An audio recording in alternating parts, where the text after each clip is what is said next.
The second my father laughed at my ring, something cracked, not loud, not dramatic, just sharp enough to hurt. "Engaged," he said, grinning wide so everyone could see it. "Don't pretend. Who would ever want to marry you?" People laughed. Plates clinked. Someone actually snorted. I stood there in uniform slacks and borrowed patience, smiling like I'd been trained to do under pressure. 3 minutes later, a car door shut in the driveway, and the man my father least wanted to see walked through the gate, looked me in the eye and said, "I'm her fiancé." I knew I'd made a mistake the second I stepped into my parents' backyard. Not because of the folding chairs lined up like they were waiting for a town hall meeting, not because of the cheap Bluetooth speaker blasting old summer hits like it was legally required at family gatherings. Not even because my aunt was already squinting at me and saying, "You look tired," the way people say it when they mean something else. It was the smell. Burgers, lighter fluid, warm potato salad, and that faint chemical tang of sunscreen melting into skin. The smell of pretending everything was normal. I hadn't been home in months. Not really. Just quick visits, fly in, fly out, keep it clean. I'd told myself this was different. A simple family cookout, nothing formal, nothing loaded. That was my first mistake. My mom spotted me immediately and waved like she was greeting a camera. She hugged me fast, stiff like a photo op, then stepped back and looked me over from boots to collarbone. "You look thin," she said. "I'm fine," I replied automatically, because that's what you say when you're in the military and not interested in unpacking your life next to a tray of deviled eggs. My dad stood near the cooler, one hand resting on the lid like staying close to ice was a personality trait. He didn't come over right away. He never does.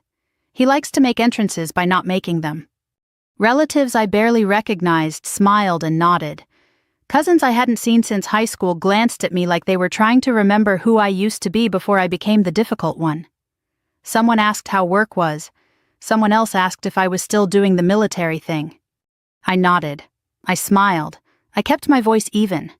Years of training had taught me how to stand in uncomfortable spaces without showing it on my face.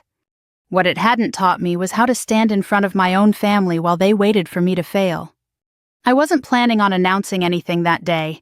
I didn't bring a speech. I didn't bring a ring light or a dramatic reveal. I just had a ring on my left hand, the kind you wear when something in your life is solid and quiet and real. I should have kept my hand down. My cousin Melissa noticed first. Her eyes flicked to my fingers, then back to my face. She smiled, small, cautious. A warning smile. Too late. My father finally turned. His eyes dropped straight to my hand like they'd been magnetized. "Well, look at that," he said loud enough for half the yard to hear. "What's this supposed to be?" I felt the familiar tightening in my chest, the kind that comes right before impact. "It's a ring," I said. He laughed, a big laugh, a confident laugh, the kind of laugh that invites others to join in so they don't feel left out.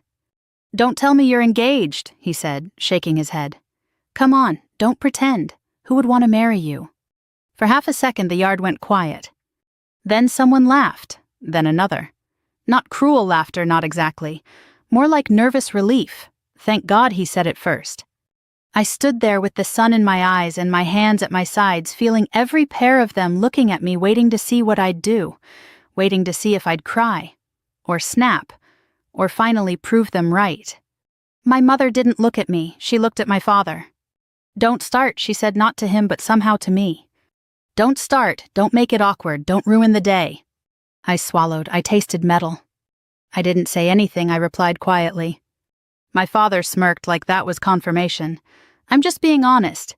You've always had a strong personality." There it was, the family euphemism, strong, difficult, too much. I glanced around. Plates suddenly became fascinating. A few people stared at the grass.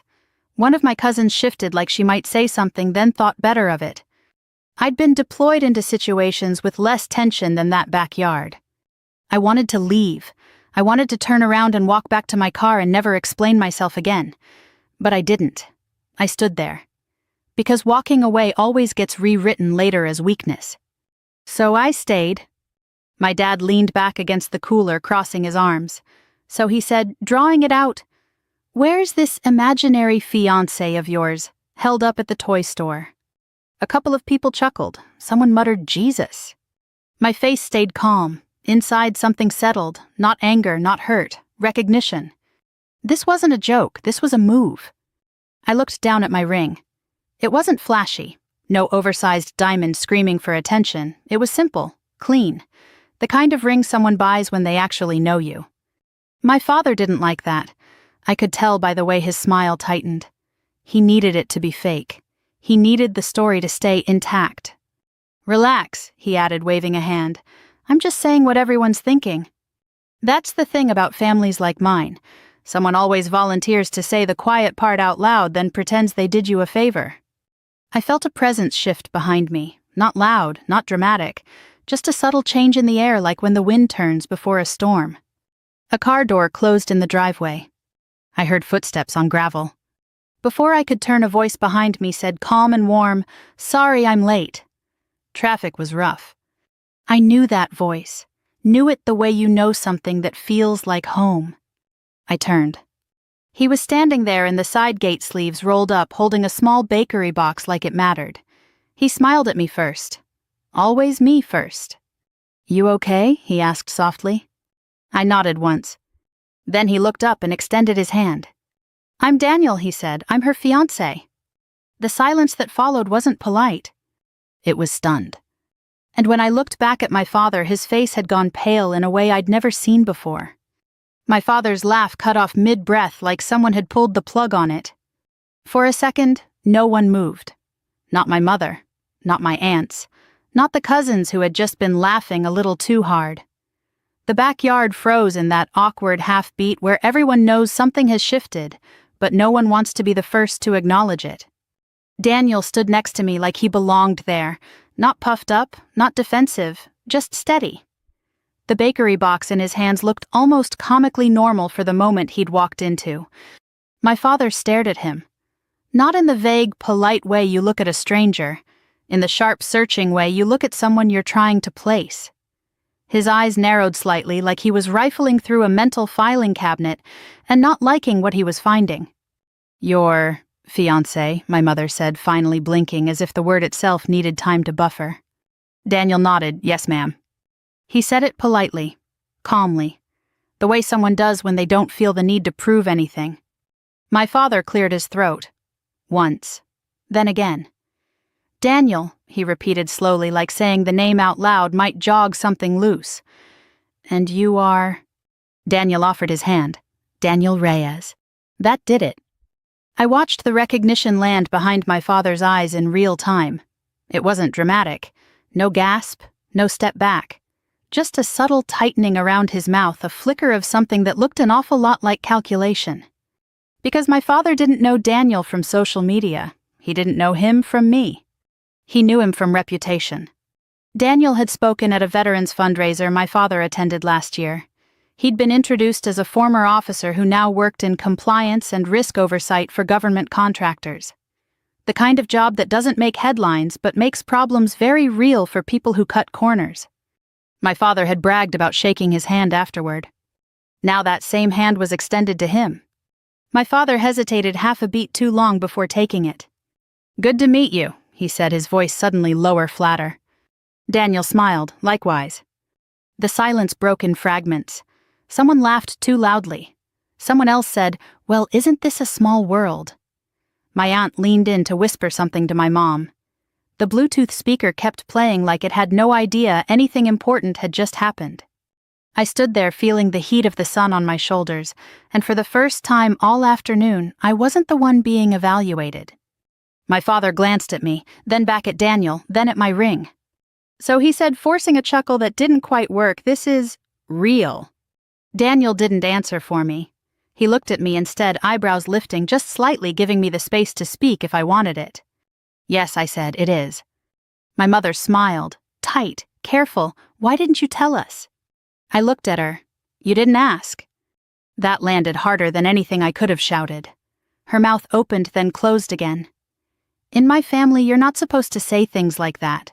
You're supposed to hint, soften. Make sure no one feels uncomfortable except you." My father shifted his weight. "Well, congratulations," he said, clapping his hands once like he was closing a topic. "You could have saved us the surprise." Daniel tilted his head slightly. She didn't think it was something she needed to defend.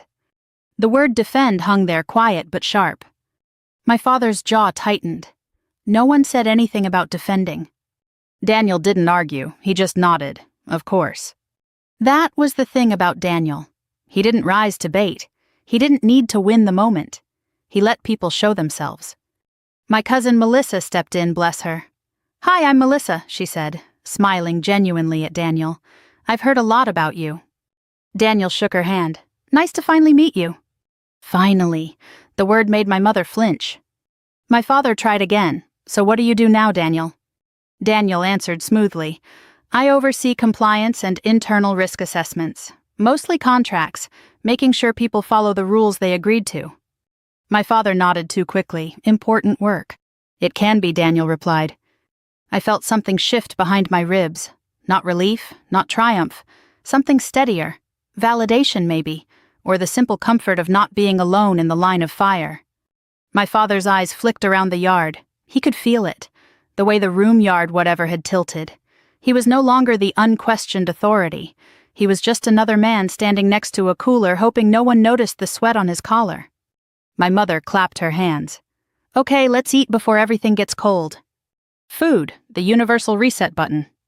People moved toward the tables, grateful for an excuse. Conversations restarted in low, careful tones. Daniel leaned in slightly. "You good?" he asked. I nodded. "Yeah." It wasn't a lie, not completely. My father didn't join the line right away. He watched us instead. Watched the way Daniel stayed close, not possessive, just present. Watched the way I didn't fold. When he finally did approach, it was with a practiced smile. "Daniel," he said, "you should try the burgers. Family recipe." Daniel smiled politely. "I'd love to." My father leaned in closer to me as we waited. "We'll talk later," he said under his breath. Privately. There it was, the warning disguised as concern. I met his gaze. Okay. But something in my tone must have tipped him off, because his smile faltered just for a second. He didn't like that he no longer controlled the story. As we ate, my phone buzzed in my pocket, a text from my mother even though she was 3 feet away. "We need to talk after." I stared at the screen, then slid the phone back into my pocket without replying. Daniel noticed. He always does. "Later," he murmured, not a question. "Later," I confirmed. Across the yard, my father was laughing again. Louder this time. Too loud. The kind of laugh people use when they're trying to reclaim territory. I watched him from the corner of my eye and felt the familiar pressure building, because I knew what came next. The public part was over. Now came the reckoning behind closed doors. My father waited exactly 3 minutes after people started eating before he made his move. That's how he's always done it. Long enough for the shock to fade, short enough that no one's distracted yet. He believes timing is a form of intelligence. He caught me near the back door where the noise dipped just enough to feel private. My mother hovered a few steps away, pretending to rearrange napkins that didn't need rearranging. "So," he said, folding his arms, "you want to explain what that was?" I looked at him, really looked at him. The sun had carved deeper lines into his face over the years, but the expression was the same one I'd grown up with. The look that said he was already convinced he was right, and just needed me to admit it. "What do you mean?" I asked. He scoffed. "You show up with a ring. Don't say a word. Let everyone think you're making things up. Then you bring him." Him, not Daniel, not my fiancé, just him. "I didn't bring him to make a point," I said. "He came because he was invited." By who? My father snapped. "By me." That landed badly. My mother stepped in immediately. "Your father just means it caught us off guard." I didn't take my eyes off him. So did the comment about no one wanting to marry me. He waved that off. "Don't be dramatic, I was joking." I almost laughed, not because it was funny, because it was so familiar. "You were laughing," I said. Everyone else followed. My father leaned closer, lowering his voice. "You embarrassed me." There it was, the real offense. "I embarrassed you," I repeated. "Yes," he said sharply, "in front of my family, my friends." I glanced toward the yard where Daniel was standing with my cousin, listening patiently to a story he'd probably already heard twice. He looked comfortable, like he wasn't bracing for impact. "I didn't do anything," I said evenly. "You did." My father's jaw clenched. "You could have told us.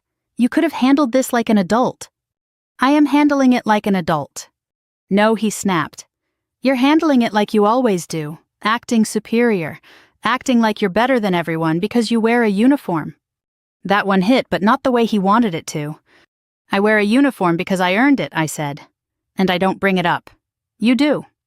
My mother hissed my name quietly, a warning. "Don't push him, don't make this worse." I felt that old instinct tug at me, the one that tells you to back down, smooth it over, apologize even when you didn't start the fire. I didn't. My father exhaled through his nose. "You think you're so independent," he said, "but you still need us." I met his eyes. "No," I said, "I don't." That was the moment his expression changed. Not anger, something colder. "We'll see," he said. He turned away before I could respond, calling over his shoulder, "Your mother and I will talk to you later." Not with you, to you.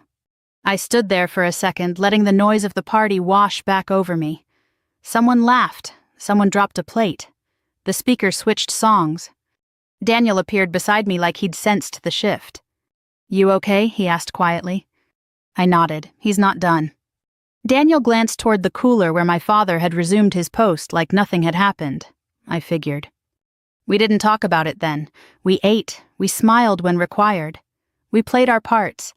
Because sometimes survival looks like patience. But I noticed things. The way my father kept glancing at my hand.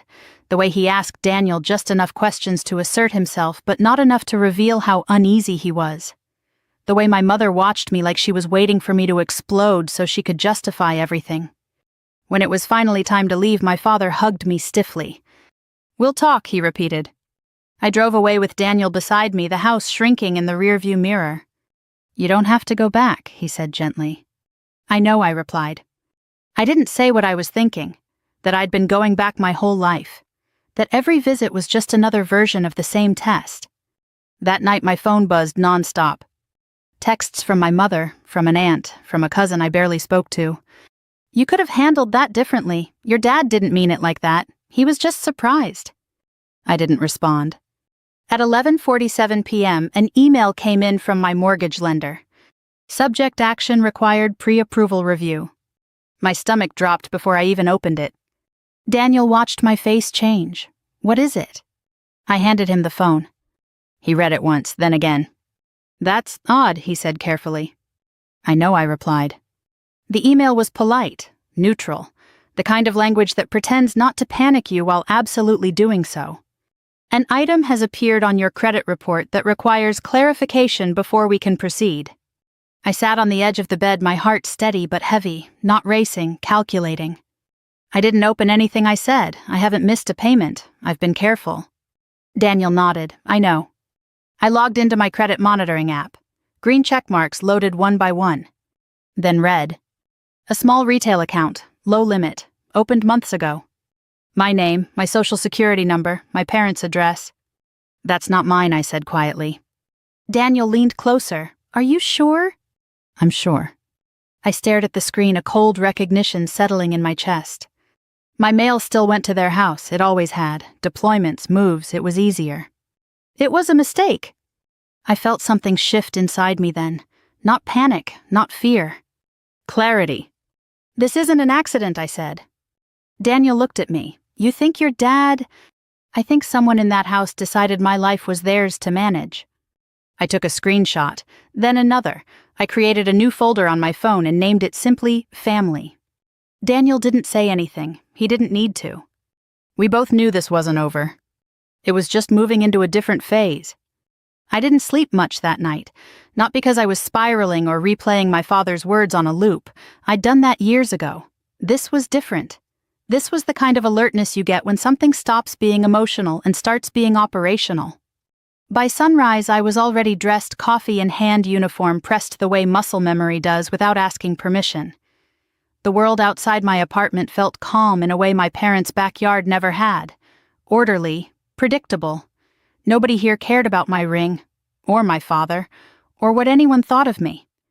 They cared whether I showed up on time and did my job. And I did. The day moved in clean blocks, briefings, emails, checklists, the kind of rhythm that steadies you. Around mid-morning, my phone buzzed again. A group text this time. New thread. Mom, we need to talk tonight. Dad, answer your mother. Aunt Linda, why did you leave like that? I stared at the screen, felt the familiar pressure start to build, then did something I'd never done before. I muted the entire thread. Not dramatically, no announcement, just silence. Daniel texted a little later. How's your morning? I typed fine, deleted it, then wrote something's off with my credit. I'm handling it. He replied almost immediately, I'm here if you need me. I appreciated that he didn't ask questions yet. He knew better. That afternoon I sat in my car before driving home and pulled up my credit reports directly. Not the summarized app, the full documents, TransUnion, Experian, Equifax. Same account, same balance, same address, and a detail that made my jaw tighten. Authorized contact listed. I didn't recognize the number at first. Then my brain caught up. My father's. I didn't react right away. No yelling, no shaking hands, just a slow, steady inhale through my nose. This wasn't carelessness, this wasn't confusion. This was access. I drove home on autopilot. Daniel was already there when I arrived, sitting at my small kitchen table with his laptop open. He looked up as soon as he saw my face. You found something, he said. I handed him my phone. He scanned the screen once, then again. His expression didn't explode, it focused. That's your father's number, he said quietly. Yes. He closed the laptop halfway. Okay, then we stop guessing. I nodded. Document, lock it down, dispute. Daniel almost smiled, exactly. I froze my credit first, all 3 bureaus, PIN set, confirmation emails saved. Then I initiated the dispute process. No accusations, no family narrative, just facts. This account was opened without my authorization. Correspondence appears to have been sent to an address I no longer reside at. Submit. Only after that did I check my phone again. 5 missed calls from my mother. A voicemail from my father. I didn't listen to it yet. Instead, I got a text. Mom, your dad says you're accusing him of something. This is getting ridiculous. I stared at the word accusing and felt a bitter laugh bubble up. I hadn't accused anyone. I'd filed paperwork. That scared them more than any confrontation ever could. Daniel watched me. They're feeling pressure. They should, I replied. An hour later, my phone rang again, this time an unknown number. I answered. Hi, is this a woman? Paused, checking her notes. Is this Emily Carter? Yes. This is Dana from HR, from Daniel's office. My heart didn't race, it settled. Daniel's eyes met mine. He gestured for speaker. I put it on. You're not in trouble, Dana continued quickly. We received a concern and are doing a routine review. Daniel leaned forward. Dana, this is Daniel. I'm here. Thank you, she said. We're just confirming details. Emily, did you meet Daniel through his workplace? No. Did your father or any family member have involvement in Daniel's professional role? No. There was a brief pause, the sound of typing. Okay, Dana said carefully. We've also received additional communications from the same individual. We're reviewing those as well. Daniel's jaw tightened almost imperceptibly. When the call ended, the apartment felt quiet in a heavier way. She escalated, I said. Daniel nodded and crossed a line. My phone buzzed immediately. Dad, you're making this a lot bigger than it needs to be. I finally listened to his voicemail. His voice was calm, reasonable, almost hurt. I was just trying to help. You always jump to conclusions. Help, that word again, the family's favorite disguise. I didn't respond. Instead, I opened my notes app and started a list. Dates, times, messages, calls, everything. Daniel watched me, then said softly, You don't have to manage this alone. I know, I replied, but I'm done letting it slide. That night my mother called. I declined. Then my father. Declined. Then a video call request. Declined. Finally, a text from my mother that landed like a threat. If you don't fix this, you're going to tear this family apart. I set the phone face down on the table. Daniel reached over and squeezed my hand. You didn't break it. I exhaled slowly. No, I hadn't. I'd just stopped covering for it. And I knew with absolute certainty that the next move wouldn't be subtle. The confirmation email from the credit bureau came in at 6:12 a.m. I was already awake, lying on my back, staring at the ceiling, counting the cracks like they might rearrange themselves into answers if I looked long enough. Dispute received, investigation initiated. I didn't feel relief. Relief comes when something ends. This wasn't ending. It was clarifying. Daniel was still asleep, one arm thrown across the pillow like he'd claimed the space without meaning to. I watched his chest rise and fall for a moment, then quietly slid out of bed and padded into the kitchen. The apartment was silent in that early morning way that feels honest. No music, no voices trying to control the narrative. I opened my laptop and pulled up the retailer account details again. This time I went deeper. Not summaries, original records. It took a few clicks before I found what I was looking for. Account application PDF attached. I opened it. My name sat neatly at the top. Correct spelling, correct date of birth. My social security number masked, but unmistakably mine. The address listed wasn't my apartment. It wasn't even my last duty station. It was my parents' house. My jaw tightened, but my hand stayed steady. Panic doesn't help when you're reading fine print. Then I scrolled. There it was. Authorized contact phone number. I didn't need to dial it. I knew it by heart. I'd memorized it as a kid the way you memorize emergency numbers before you understand why you need them. My father's number. I stared at the screen longer than necessary, like if I gave it enough time the digits might rearrange themselves into something less ugly. They didn't. I saved the file, took a screenshot, then another showing the metadata. Date created, location, timestamp. Evidence survives better when it's boring. Daniel appeared in the doorway, hair-rumpled eyes already sharp. He took one look at my face and didn't ask what was wrong. "You found it," he said. I turned the laptop toward him. He read it silently. Once, then again. His expression didn't explode into anger. It hardened into something precise. "That's him," he said. "Yes." He leaned back against the counter, crossing his arms. "Okay, then this just crossed from family mess into identity misuse." I nodded. "They'll call it helping." "They always do," he replied. My phone buzzed on the table. I didn't pick it up. Daniel glanced at it. "You don't have to."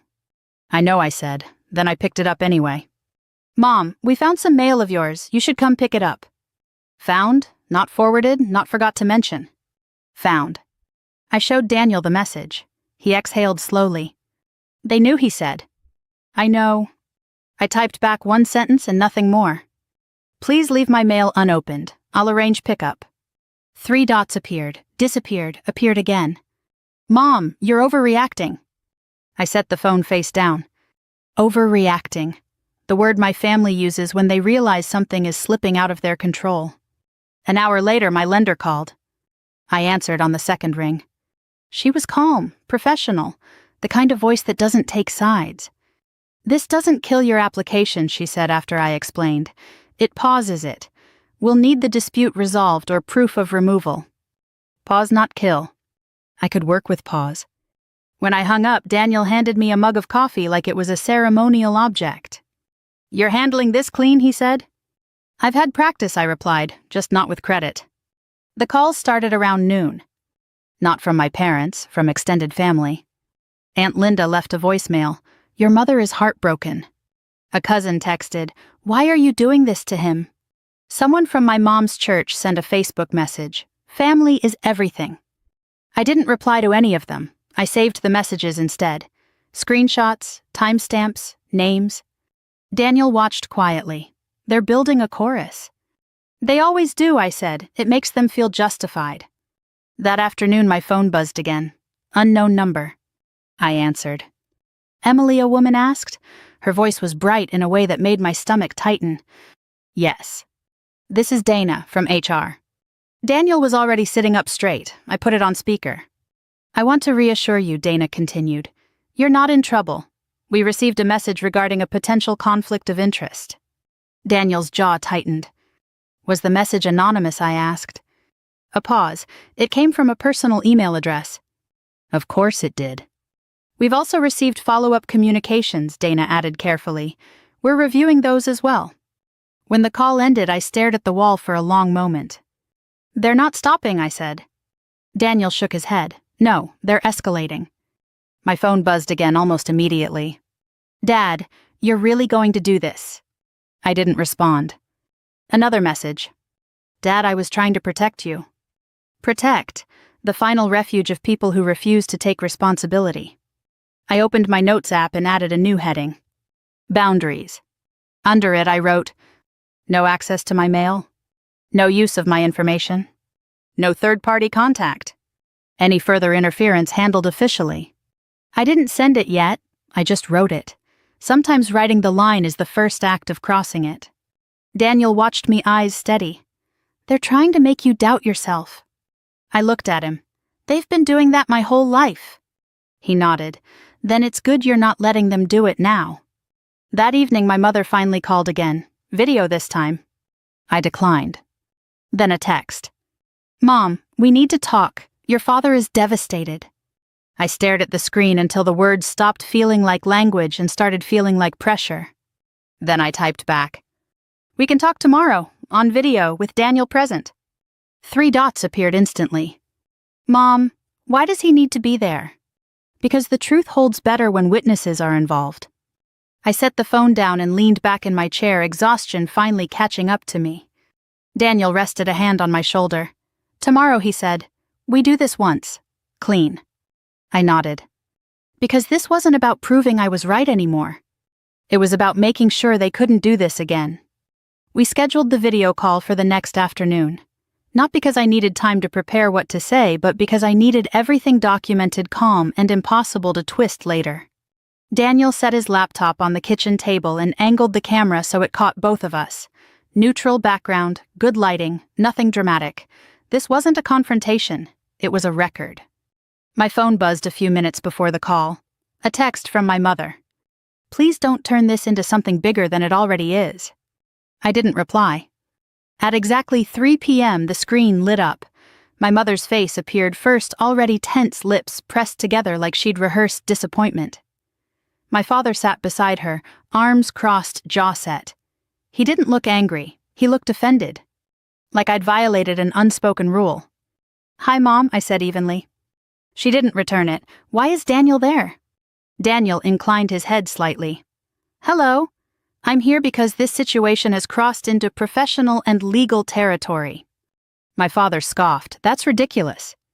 I leaned forward just enough to stay in frame. No. What's ridiculous is using my personal information without my consent. My mother inhaled sharply. Emily, no one used anything. Your father was helping. You've always been bad with paperwork. There it was, the rewrite. I didn't raise my voice. The account application lists Dad's phone number as the authorized contact. My father's eyes flicked away for half a second, long enough. That doesn't mean anything he said. I was listed so I could make sure nothing went wrong. Something did go wrong, I replied. It blocked my VA loan. My mother shook her head. You're blowing this out of proportion. Daniel spoke then, calm, precise. HR has received multiple communications attempting to frame this as a conflict of interest. That's escalation. My father straightened. I never contacted his job. Daniel didn't blink. The messages came from an email associated with your household. They included personal details not available publicly. Silence stretched. My mother's eyes darted between us. This is tearing the family apart. No, I said. This is exposing a problem. My father's voice hardened. So what? You want an apology? I considered that, really considered it. No, I said, I want boundaries. He laughed short and bitter. Boundaries. That's what the internet teaches you kids now. Daniel stayed quiet. This part was mine. Here they are, I said, pulling up my notes. No one in this family has access to my mail. No one uses my information. No one contacts my employer or my fiancé's workplace about me. If it happens again, I handle it officially. My mother leaned forward. You're threatening us. I'm stating consequences, I replied. Those are different. My father's face flushed. After everything we've done for you. I felt it then, the old pull, the guilt, the pressure to fold. I didn't ask you to manage my life, I said, and I'm not apologizing for protecting it. My mother's voice dropped cold now. Then don't come to us when you need help. I met her gaze. I don't. The silence after that wasn't explosive. It was stunned. My father stood abruptly, the camera shaking. "This is unbelievable." He reached for the laptop. "Wait," my mother said sharply. Too late. The screen went dark. I sat there for a long moment, hands folded, breathing steady. My heart wasn't racing. It felt clear. Daniel exhaled slowly. "You did exactly what you needed to do." I nodded. "They're not done." No, he agreed, but now they know the rules. My phone buzzed almost immediately. "Dad, you've crossed a line." I didn't reply. Then another message. "Mom, we just want peace." I saved it, added it to the folder. That evening I checked my credit alerts again. No new activity, a small relief. Temporary but real. An email from the credit bureau came in later that night confirming receipt of additional documentation. Another from the retailer acknowledging the dispute. Paper trails do that. They move quietly, but they move. Daniel made dinner. Nothing fancy. Pasta, garlic, normalcy. We ate on the couch, the TV on low. Halfway through, my phone buzzed again. Unknown email. Subject line question regarding your relationship. I opened it. "I hope you know your fiancé is involved with an employee." Daniel's jaw tightened. "That's bait," he said. "I know." "Forward it," he added. I did. He sent it to HR with a single line, "Additional anonymous communication. Pattern noted." I set my phone down and leaned back, exhaustion finally settling into my bones. "They're trying to scare me," I said quietly. Daniel nodded, "and it's not working." I thought about my father, about how loud he'd laughed at my ring, about how small he'd looked when he realized the story wasn't his anymore. "I don't need revenge," I said, "I just need distance." Daniel looked at me. "Sometimes that's the same thing." I didn't sleep perfectly that night, but I slept better. The kind of sleep you get when you stop arguing with reality and start working with it. In the morning, a notification waited on my phone. "Credit dispute update available." I smiled just a little. Because for the first time, this wasn't about what my family thought of me. It was about what the system would prove. The update came in on a Tuesday afternoon, the kind of ordinary day that never looks important until it is. I was sitting at my desk with a mug of coffee that had gone cold while I answered emails that didn't matter when my phone buzzed with a notification from my credit monitoring service. "Dispute resolved, account removed." I stared at the screen for a full 10 seconds before I let myself breathe. Removed, not paused, not under review, gone. I opened the attachment with hands that didn't shake anymore. The retailer confirmed the account had been opened without my authorization. The payment history was wiped. My score recalculated. Clean. I forwarded the confirmation to my lender with a short message. "Issue resolved, documentation attached." Her reply came back within minutes. "Great news, we'll resume processing your VA loan." Resume, not restart, resume. I leaned back in my chair and felt something loosen in my chest that I hadn't realized I'd been holding for years. Not just the tension from the last few weeks, but the older kind. The kind that comes from always waiting for the next shoe to drop when it comes to your family. That evening, Daniel came over with takeout and the kind of quiet smile that meant he already knew. "You got it," he said. "It's gone," I replied, "clean." He nodded, satisfied. "Good." We didn't celebrate. Not really. No champagne, no speeches, just dinner at my small kitchen table and the hum of normal life returning. My phone buzzed once during the meal. "Mom." I didn't open it right away. When I finally did, it was short. We didn't realize how serious this was. I read it twice. Not an apology, not accountability, just a statement that kept the responsibility comfortably vague. I typed a response, then deleted it. Then I wrote something else. "I need space right now. I'll reach out when I'm ready." I hit send and set the phone face down. Daniel watched me closely. "You okay with that?" "Yes," I said, and I meant it. The calls slowed after that, then stopped. The group texts went quiet. The extended family found other things to talk about. They always do. My father didn't contact me again. Not directly. I heard through my mother that he was hurt and confused and didn't understand how things got so out of hand. I understood perfectly. For the first time in my life, I hadn't rushed in to fix the discomfort. I hadn't apologized to smooth things over. I hadn't accepted blame that wasn't mine just to keep the peace. Peace, I'd learned, isn't the absence of conflict. It's the presence of boundaries. A week later, the lender called again. Final approval, dates discussed, numbers finalized. After I hung up, I stood in my living room and looked around at the place that had been mine alone for years. Small, clean, temporary. Soon it wouldn't be. Daniel leaned against the doorframe watching me. You did this the right way. I did it the only way that works, I said. I thought back to that backyard. To the laughter. To my father's voice cutting through the noise like it owned the space. Who would ever want to marry you? The answer, it turned out, wasn't just Daniel. It was me. I wanted to marry the version of myself who didn't shrink, who didn't explain, who didn't beg for permission to live her own life. The military taught me discipline, not silence. Discipline is knowing when to stand still and when to move. My family thought control meant access, thought love meant obedience, thought jokes could cover cruelty if they were delivered with a smile. They were wrong. What stayed standing after everything else fell quiet wasn't anger or revenge or even vindication. It was clarity. I didn't need to punish anyone. The system handled what the system handles best: facts, paper trails, consequences. All I had to do was stop protecting people who were willing to hurt me to feel powerful. That's the part no one tells you, that sometimes the bravest thing you can do isn't fighting back. It's stepping back. If this story stirred something in you, if you've ever been told you were too much for simply protecting your own life, I'd love to hear from you. Drop a comment below and tell me where you're listening from. Share this with someone who might need to hear it.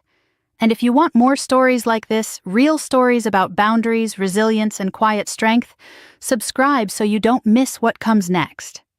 We're still telling them, and we're not done yet.